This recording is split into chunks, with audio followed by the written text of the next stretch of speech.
Good morning students. आज मेरा YouTube channel का पहला वीडियो है और आज हम पहला वीडियो मैथमेटिक्स के अंदर अंकगणित के अंदर डाल रहे हैं। तो जितने भी बच्चे हैं जो भी मेरा भारत के किसी भी क्षेत्र में कहीं भी हम मेरा वीडियो देख रहे हैं तो प्लीज़ बेटा चैनल को सब्सक्राइब, लाइक, शेयर करने से पहले एक बार ये वीडियो ज़रूर देख लो, ठीक है ना। मैं अंकगणित स्टार्ट करूंगा। सबसे पहले अंकगणित का पहला टॉपिक होता है नंबर सिस्टम। पहला टॉपिक का नाम क्या है? Number system. ये मेरा पहला टॉपिक है। नंबर सिस्टम वर्तमान की एग्जाम, चाहे वो बैंक हो, चाहे एसएससी हो, चाहे रेलवे हो, चाहे सीटेट हो या अदर स्टेट लेवल की कोई भी एग्जाम हो, लगभग 2 या 3 क्वेश्चन, कभी कभी तो 4-4 क्वेश्चन नंबर सिस्टम से दे देते हैं, ठीक है ना।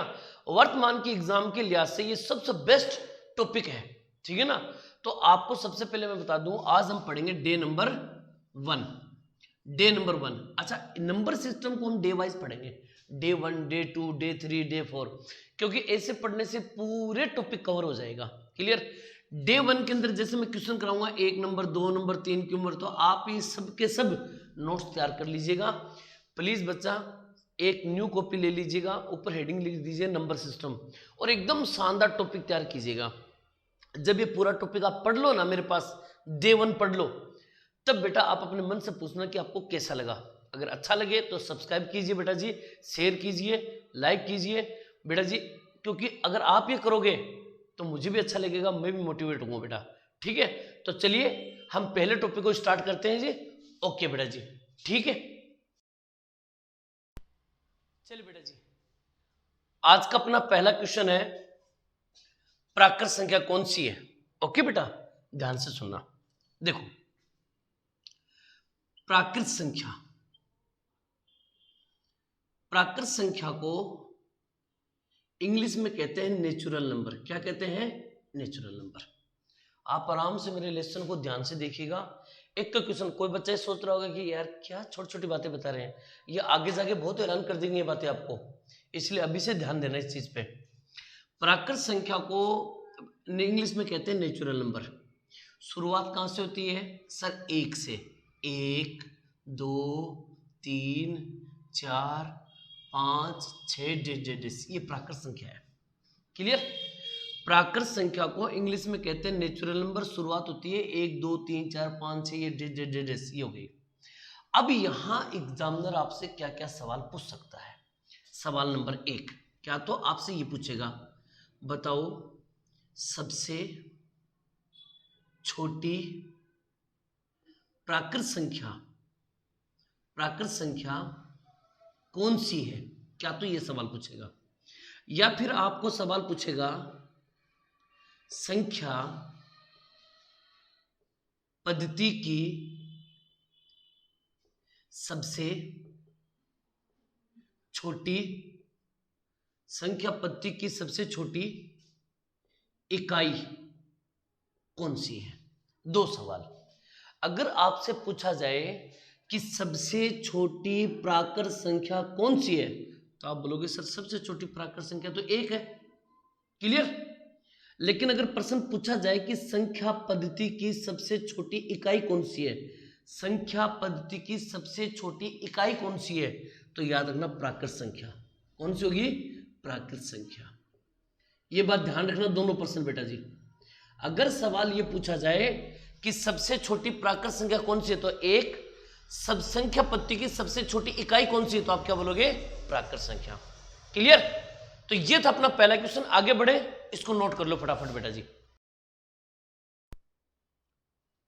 अब सुनिए बेटा जी, अगला प्रश्न है, अभाज्य संख्या तथा भाज्य संख्या में क्या संबंध है?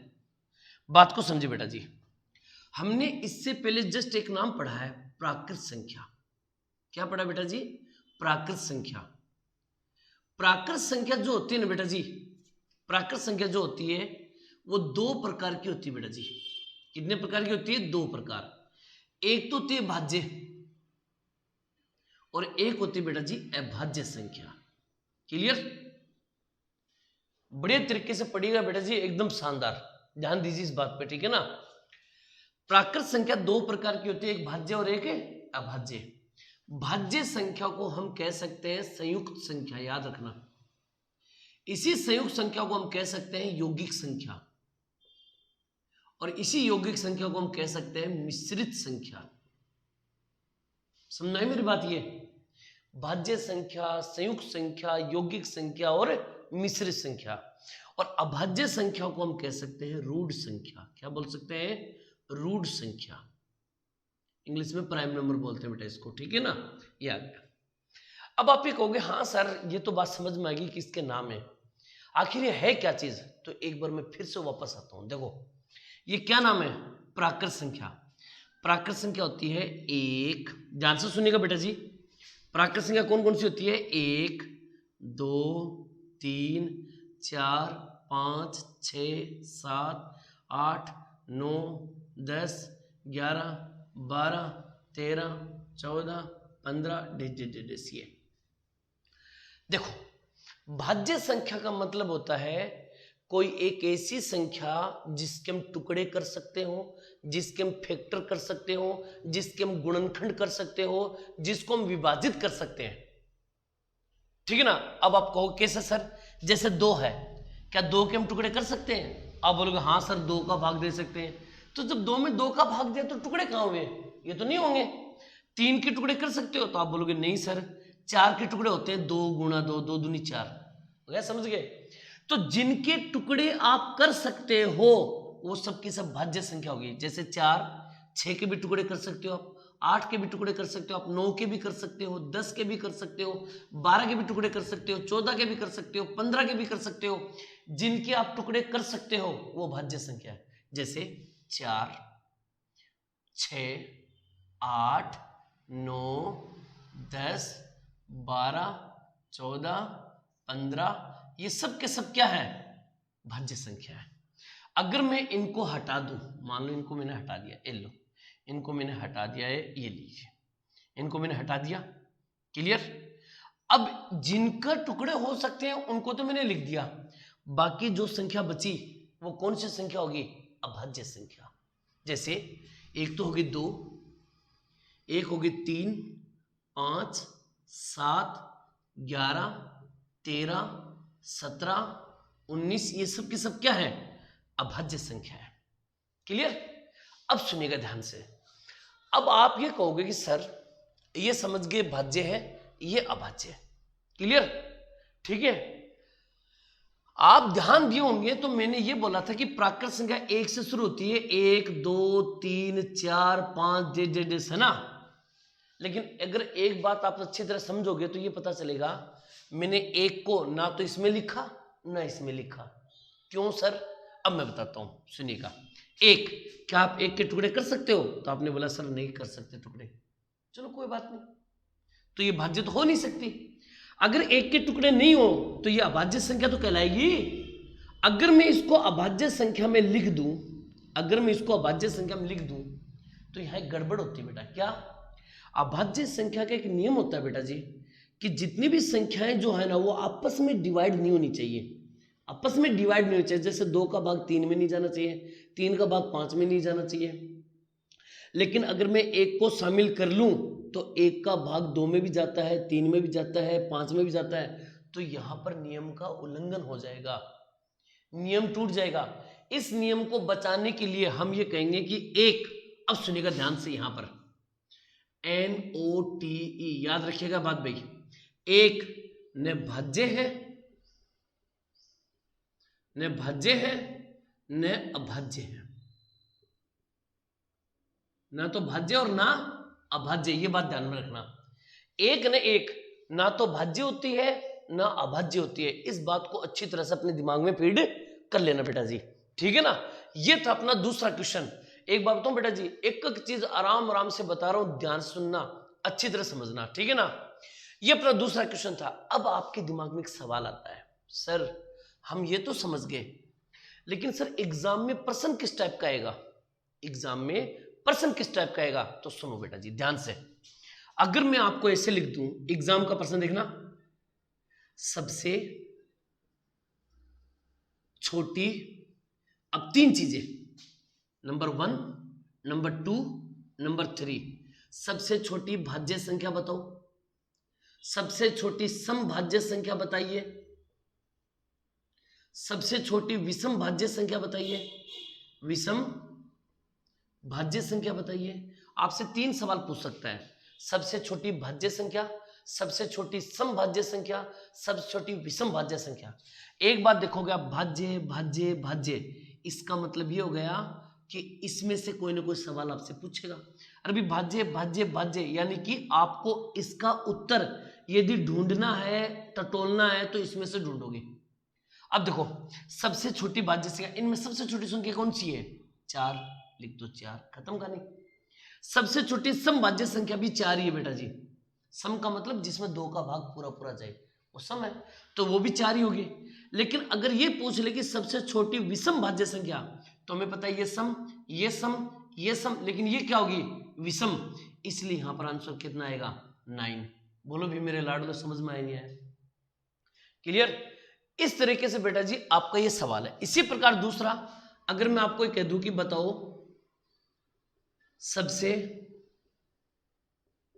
छोटी, और यहां पर 3 सवाल पूछ लूं मैं, बताओ सबसे छोटी अभाज्य संख्या बताइए, सबसे छोटी सम अभाज्य संख्या बताइए, सबसे छोटी विषम अभाज्य संख्या बताइए। लो 3 सवाल इसमें आ गया। सबसे छोटी अभाज्य संख्या, सबसे छोटी सम अभाज्य संख्या, सबसे छोटी विषम अभाज्य संख्या। तो आप देखो, सबसे छोटी अभाज्य संख्या, अरे मेरे लाडलो, अभाज्य अभाज्य अभाज्य, इसका मतलब इसी में से ढूंढना है, यानी जो भी हमें उत्तर देखना है वो इसी में से देखना है। अरे बोलो भाई, है क्या नहीं ये? हाँ, तो सबसे छोटी अभाज्य संख्या, तो इनमें सबसे छोटी अभाज्य संख्या कौन सी है? 2। तो आप बोलोगे सर 2 होगी। मैंने कहा सम अभाज्य संख्या, तब भी 2 ही होगी बेटा जी, क्योंकि 2 सम भी है। क्लियर? लेकिन अगर सवाल पूछ ले कि बताओ सबसे छोटी विषम अभाज्य संख्या, तो वो कौन सी होगी? 3 होगी बेटा जी। बोलो मेरे नंदलालो, समझ में आई नहीं आई? अरे बैठे हो बताओ भाई, समझ में आया नहीं आया? क्लियर? तो याद रखिएगा, आज के बाद में जब भी इस टाइप के क्वेश्चन एग्जाम में आए तो ध्यान में रखना बेटा जी। क्लियर? ये था अपना दूसरा क्वेश्चन। आगे मैं बताऊं उससे पहले इसको नोट कर लो फटाफट बेटा। अगला प्रश्न देखिए बेटा जी, पूर्ण संख्या कौन सी है? देखिए बेटा, देखो पूर्ण संख्या, ठीक है ना, पूर्ण संख्या को इंग्लिश में कहते हैं होल नंबर, W के द्वारा दर्शाया जाता है। और पूर्ण संख्या की जो शुरुआत होती है वो हमेशा 0 से होती है। 0, 1, 2, 3, 4, 5 डेश डेश। अच्छा, इस डेश डेश का मतलब समझ में आ रहा है आपको? मतलब अनंत तक। ओके, अब ये मत पूछना सर ये बात तो हमें पता ही थी पहले से, आप क्यों बता रहे हो? ठीक है ना? अरे कभी कभी ऐसे बच्चे भी होते हैं जिनको नहीं पता होता भाई, ठीक है ना? तो ध्यान दे लीजिए इस बात पे। ओके बेटा, तो पूर्ण संख्या होती है whole number, whole number 0, 1, 2, 3, 4, 5 dash. अब मेरी बात को ध्यान से सुनना, इससे रिलेटेड एग्जाम में सिर्फ एक ही सवाल पूछा जाता है, इससे रिलेटेड एक ही सवाल ओनली। कौन सा? सबसे छोटी पूर्ण संख्या बताइए, सबसे छोटी पूर्ण संख्या। तो आप बोलोगे सर सबसे छोटी पूर्ण संख्या होती है 0। सबसे छोटी पूर्ण संख्या कौन सी होगी? 0। काम खत्म। क्लियर? ये बात आपके समझ में आ गई होगी, नोट कर लो फटाफट। अब देखिए बेटा जी, सम संख्या और विषम संख्या में क्या संबंध है? ठीक है ना? बोर तो नहीं हो रहे ना बच्चों? ठीक है सर जी, क्या पढ़ा रहे हो आप? ठीक है ना? बैठे बैठे बोर हो गए? बेटा बोर हो तो अच्छी बात, नहीं हो तो और भी अच्छी बात। पढ़ना तो पड़ेगा बेटा, क्योंकि सपना तो तुमने देखा है, ठीक है ना? सपना तुमने देखा है ना कि मैं एसएससी पास करूंगा बैंक में, तो उसके लिए बेटा जी आपको पढ़ना पड़ेगा। तो चलिए करते हैं स्टार्ट। अभी थोड़ी देर पहले मैंने बेटा जी एक संख्या पढ़ाई थी जिसका नाम है पूर्ण संख्या। क्लियर? और पूर्ण संख्या कितने प्रकार की होती है? जैसे अपन नहीं बोलते कि संख्या कितने प्रकार की होती है, सर संख्या 3 प्रकार की होती है, उसी प्रकार पूर्ण संख्या 2 प्रकार की होती है। पूर्ण संख्या 2 प्रकार की होती है, एक का तो नाम होता है सम और एक का नाम होता है विषम। अब आप ये कहोगे कि सर सम और विषम, पूर्ण संख्या की शुरुआत 0 से थी। 0, 1, 2, 3, 4, 5, 6, 7, 8, 9, 10, 11 समझ गए होंगे आप, ठीक है ना। सम संख्या उसे कहते हैं जिसमें 2 का पूरा पूरा भाग जाए, जैसे 2, 4, 6, 8, तो मैं लिख सकता हूं 2, 4, 6, 8, 10 और जो बाकी विषम संख्या बच गई वो कौन कौन सी होगी, 1, 3, 5, 7, 9 ये सम और ये विषम। अब आप एक बात ध्यान दो, मैंने सम और विषम के चक्कर में 0 को छोड़ दिया है ना, ये बात आप अच्छी तरह से याद रख लेना, NOTE नोट, ठीक है ना। 0 न सम है न विषम है। अब काफी किताबों के अंदर तो इसको माना गया सम है, रीजनिंग की किताबों में भी माना गया सम है, लेकिन रियल में अगर पर्सन एग्जाम में आ जाए कि वह कौन सी संख्या जो न सम है न विषम है, तो उत्तर 0 करके आना बेटा। ओके, ये बात ध्यान में रखना, क्लियर। तो इस प्रकार से यहां पर यह सवाल है। अब बात यह होती है कि सर एग्जाम में क्या पूछ सकते हैं, तो पहला सवाल तो ये पूछ सकते हैं। दूसरा सवाल देखिएगा, अगर मैं आपको ये पूछ लूं कि बताओ सबसे छोटी, अब मैं यहां पर 2 सवाल पूछूंगा, सबसे छोटी सम संख्या कौन सी है और सबसे छोटी विषम संख्या कौन सी है, तो आप बोलोगे सर सबसे छोटी सम संख्या इनमें से सबसे छोटी कौन सी है, तो आप बोलोगे 2। सबसे छोटी विषम, तो विषम ये है, इनमें सबसे छोटी कौन सी है, तो आप बोलोगे सर 1 है। और इसी के साथ ये पोर्शन खत्म। समझ में आया नहीं आया, अरे बोलो मेरे भाई, समझ में आया नहीं आया, ठीक है ओके, इसको नोट कीजिए फटाफट। अब देखिए बेटा जी, पूर्णांक संख्या कौन सी है, ठीक है ना। तो सबसे पहली बात तो ध्यान से सुनना, पूर्णांक संख्या जिसको इंग्लिश में कहते हैं इंटीजर नंबर, क्लियर बेटा जी। और इंटीजर नंबर वो 3 प्रकार की संख्याओं से मिलकर बनती है बेटा जी, 3 प्रकार की संख्याओं से। एक बात बताऊं बेटा जी, जिसने काफी यूट्यूब के ऊपर वीडियो देखे होंगे, जिन्होंने नंबर सिस्टम का टॉपिक पढ़ा होगा, अगर वो बच्चा मेरी क्लास को पढ़ रहा होगा ना, तो उसको अच्छी तरह समझ में आएगा कि काफी जगह यूट्यूब के अंदर डायरेक्ट बता देते हैं इन चीजों को, ठीक है ना। लेकिन आप ध्यान दीजिए बेटा जी, हो सकता है मुझसे भी बेस्ट पढ़ाने वाले टीचर बहुत हैं, मुझसे भी अच्छा डेफिनेशन किया होगा, लेकिन आप इस बात को देखिएगा कि काफी चीजें ऐसी होंगी जो आज आपको पहली बार पता चलेगी, ठीक है ना। तो ध्यान दीजिए बेटा जी, और प्लीज बेटा मैं ये नहीं कहूंगा कि मेरा वीडियो सब्सक्राइब कीजिए, आप शेयर कीजिए, लाइक कीजिए, नहीं, पहले मेरा वीडियो देखिए, और वीडियो देखने के बाद में अगर आपका दिल ये कहता है कि वास्तव में सर ने अच्छा मेंटेन किया है, अच्छा बढ़िया टॉपिक पढ़ा है, मैटर भी अच्छा दिया है, तो जरूर बेटा जी फिर मैं बोलूंगा आपको दिल से कि आप मेरे वीडियो को लाइक कीजिए, शेयर कीजिए, सब्सक्राइब कीजिए बेटा जी, ओके। और वो हाँ एक बेल आइकन भी दबाइए बेटा, ठीक है ओके डन। अब सुनो, पूर्णांक संख्या 3 प्रकार की संख्याओं से मिलकर बनती है, एक का तो नाम है धनात्मक, एक का नाम है ऋणात्मक, और एक का नाम है शून्य। याद रखिए बेटा, एक भी प्रश्न नहीं छूटने दूंगा एग्जाम में, हर एक छोटी छोटी बातों को ध्यान से बताऊंगा, देखना।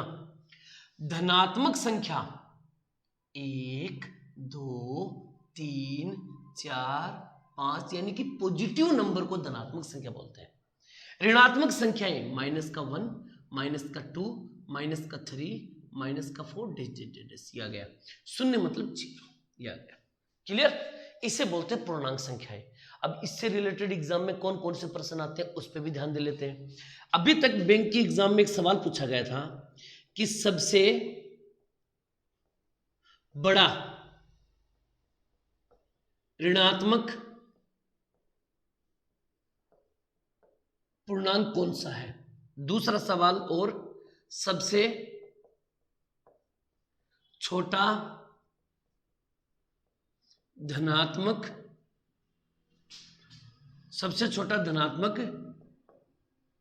पूर्णांक कौन सा है, यह सवाल पूछा जाएगा आपसे।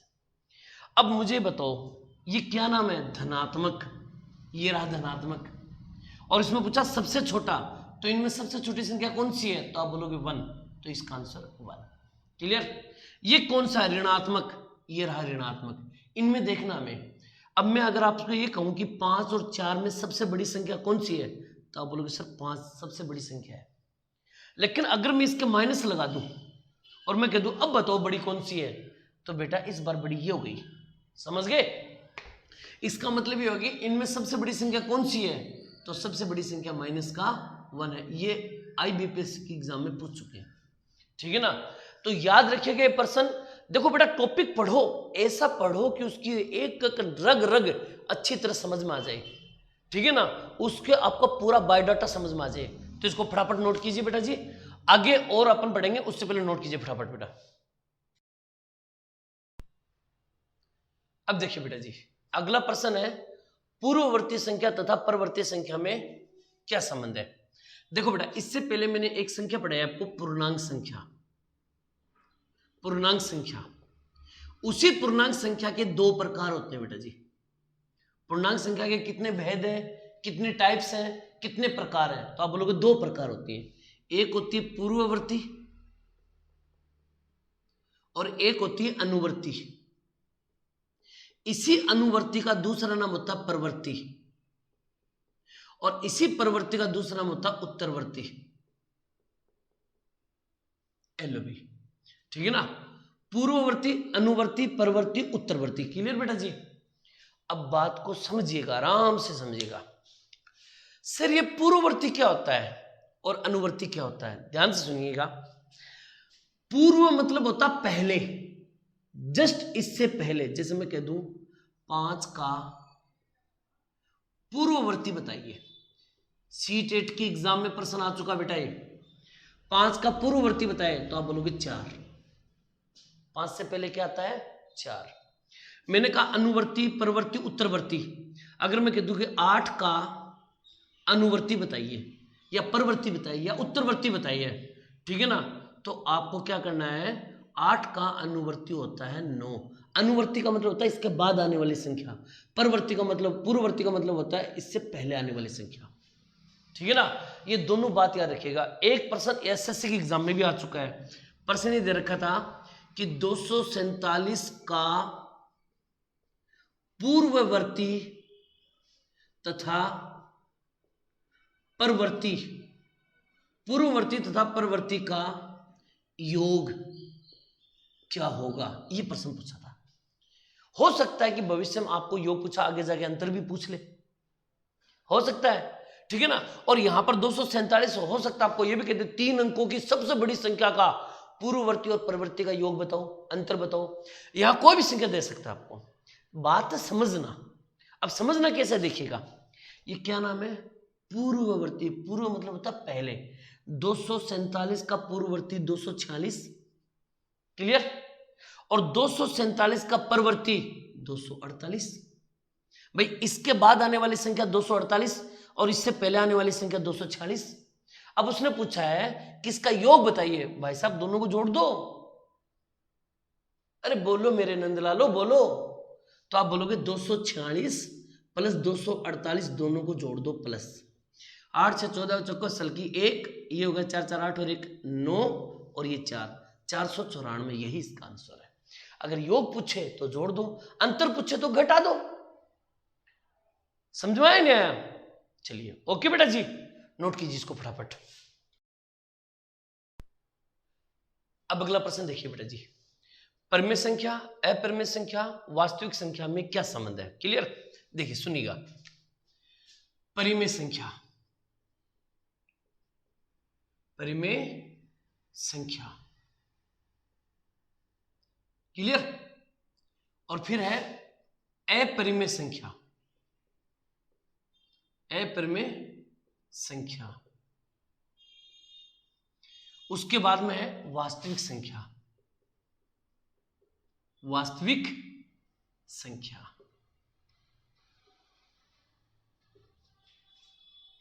जिस क्षेत्र के अंदर हम रहते हैं ना, उस क्षेत्र का नाम है चाईबासा।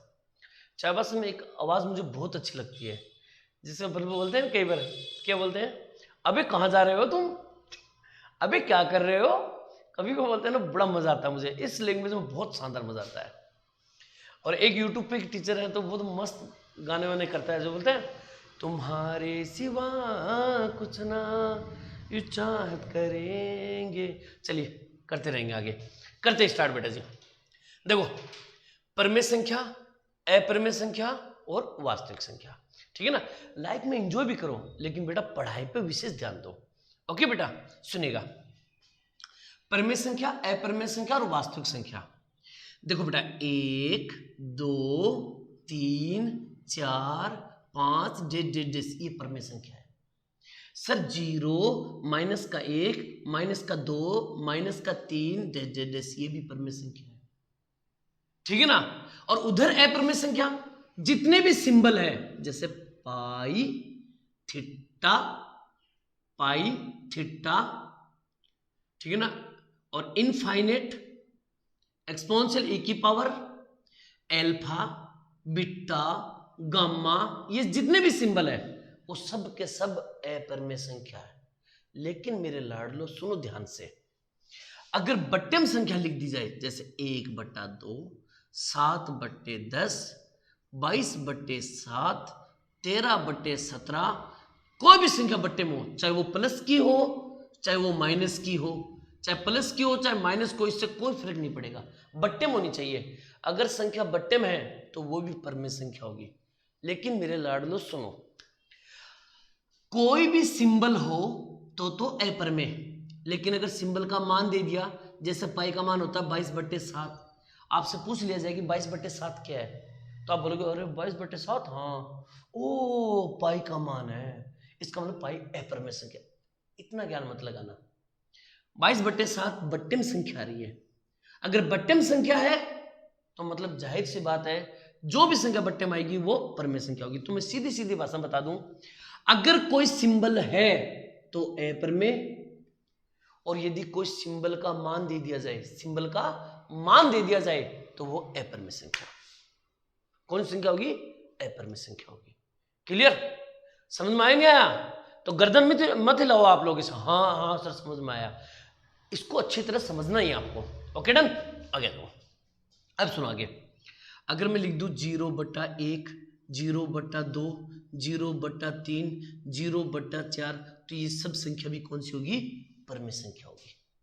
लेकिन अगर ये 0 नीचे आ गया, 1/0, 2/0, 3/0, 4/0, डेढ़ कहां तक भी हो, अगर नीचे 0 आ गया तो अपरिमेय संख्या होगी। क्लियर? इसके अलावा और देखिए बेटा, ध्यान दीजिएगा, जिन संख्या के तुम अंडर रूट कर सकते हो, जैसे √4, √9, √16, √25, ये सब के सब कौन सी हैं? परिमेय संख्या बेटा जी। ये कौन सी संख्या है? परिमेय, जिसका अंडर रूट हो जाए। और जिसका अंडर रूट नहीं हो तो, जैसे √3, √2, √7, √11, ये सब की सब कौन सी है? अपरिमेय संख्या। ये सब अपरिमेय संख्या है। जिसका अंडर रूट हो जाए परिमेय, जिनका अंडर रूट नहीं हो वो अपरिमेय संख्या। बात समझ में आ गई होगी यहां तक? ये कुछ संख्याएं जिनको आपको ध्यान में रखना है। अब सुनो, जितनी भी परिमेय संख्या है, जितनी भी अपरिमेय संख्या, अगर इन सबको मिला दिया जाए, सबको मिला दिया जाए तो वो संख्या बन जाती है वास्तविक संख्या। क्या बन जाती है? वास्तविक संख्या। एक बार ये प्रश्न एग्जाम में आ भी चुका है कि वास्तविक संख्याएं हैं, उसके बाद में ऑप्शन दे दिया, नंबर ए परिमेय संख्या, ऑप्शन बी अपरिमेय संख्या, ऑप्शन सी दोनों, और ऑप्शन डी इनमें से कोई नहीं, नन, इनमें से कोई नहीं। तो ऑप्शन आएगा सी दोनों, परिमेय और अपरिमेय दोनों बेटा जी, याद रखिएगा इस बात को, ठीक है ना। तो ये बातें छोटी छोटी बातें हैं, लेकिन इनको ध्यान में रखिएगा, क्योंकि हो सकता है कोई बच्चा सोचता है कि अरे यार ये तो हमें पहले से पता था, ठीक है ना, लेकिन ध्यान में रखिएगा इनको। ओके बेटा जी। दूसरी बात, इसके अलावा दो संख्या और आती है, अवास्तविक संख्या, सम्मिश्र संख्या, तो उनको छोड़ दो, उनका कोई बायोडाटा एग्जाम में ज्यादा पूछा भी नहीं जाता है, ज्यादा माथापच्ची करने की कोई जरूरत नहीं है। लेकिन एक इंपॉर्टेंट सवाल, वेरी वेरी इंपॉर्टेंट सवाल, ध्यान दीजिएगा, किसी दो परिमेय संख्या के बीच कितनी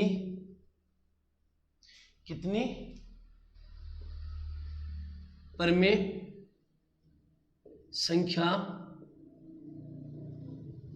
होगी? ये सवाल आ गया किसी दो परिमेय संख्या के बीच कितनी परिमेय संख्या होगी, यह सवाल आपसे पूछ लिया जाए, ठीक है ना। कभी कभी बेवकूफ बना के ये दो परिमेय है ना, इसकी जगह ये भी पूछ सकता है 1 तथा 2 के बीच, या कभी ये पूछ लेगा √4 तथा √9 के बीच कितनी परिमेय संख्या है। कभी ये पूछ लेगा 1/2 तथा 3/5 के बीच कितनी परिमेय संख्या है। इनमें से कोई भी सवाल आए, अगर ये पूछे के बीच कितनी परिमेय संख्या है, तो सबका उत्तर एक ही आएगा और वो उत्तर होगा अनंत। सबका उत्तर क्या होगा? अनंत होगा बेटा जी। क्लियर? कोई दिक्कत? फटाफट इसको नोट कीजिए बेटा जी। अब सुनिए बेटा जी, आजकल वर्तमान के एग्जाम में ऐसे सवाल काफी एग्जाम में आ रहे हैं, ठीक है ना। विशेष करके ध्यान दीजिए इन सवालों के ऊपर, बच्चे के लिए बड़ा हेक्टिक होता है। जैसे सवाल है सभी पूर्ण संख्याएं, सवाल दे दिया जाए, क्या दे दी जाए? सभी पूर्णांक संख्या वास्तविक संख्या है, सभी परिमेय संख्या पूर्ण संख्या है, सभी पूर्णांक संख्या प्राकृत संख्या नहीं है, ठीक है ना। बच्चा सोचता है पूर्ण संख्या पूर्णांक पूर्ण, ऐसा मत सोचा करो। अब मैं बताऊं आज के बाद में ऐसा सोचा करो। कैसे? देखिए, मैंने सबसे पहले संख्या पढ़ाई आपको प्राकृत संख्या, ध्यान से सुनना बेटा जी।